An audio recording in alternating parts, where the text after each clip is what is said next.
Hi guys, welcome to another new vlog. ఈరోజు అయితే మేము నర్సరీ నుంచి కొన్ని ప్లాంట్స్ తీసుకొచ్చాం. ఇదైతే నార్మల్ మన ఊర్లలో దొరికే ఉసిరి చెట్టు. పెద్ద కాకుండా నార్మల్గా చిన్న కాస్తుంది కాయలు. పచ్చడికే కాకుండా తినడానికి కూడా పుల్ల పుల్ల తీయ చాలా బాగుంటాయి. ఇదైతే పాల సపోటా. దీనికి చిన్న చిన్న ఫ్రూట్స్ కూడా ఉన్నాయి. ఇదైతే గ్రాఫ్టెడ్ ప్లాంట్. అయితే పండాక చాలా టేస్ట్ ఉంటుందని నా తాతయ్య చెప్పాడు. ఈ చెట్టు వచ్చేసి ఇది దశేరి చెట్టు. దీని ఫ్రూట్ అయితే చాలా స్వీట్ ఉంటుంది. ఈ పెద్దగా ఉన్నది ఒక చెట్టు వచ్చేసి బంగన్పల్లి. ప్రతి ఒక్కటైతే ఒక్కొక్క చెట్టు తీసుకొచ్చాం, కానీ బంగన్పల్లి అయితే 2 చెట్లు తీసుకొచ్చాము. మామిడిలో ఇంకొక రకం వచ్చేసి హిమాయత్. ఇది చాలా టేస్ట్ ఉంటుంది మరియు కాస్ట్ ఎక్కువ.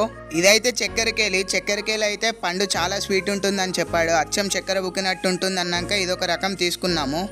మేము తీసుకొచ్చిన చెట్టులలో అన్నిటికన్నా పెద్ద చెట్టు అయితే ఇది అయితే పునాస చెట్టు. ఇది ఇయర్లీ 2 times కాస్తుంది పండ్లు. ఇప్పుడు ఈ చెట్టుకి ఫ్లవరింగ్ కూడా వచ్చింది చూడండి. ఇదైతే ఫ్లవరింగ్.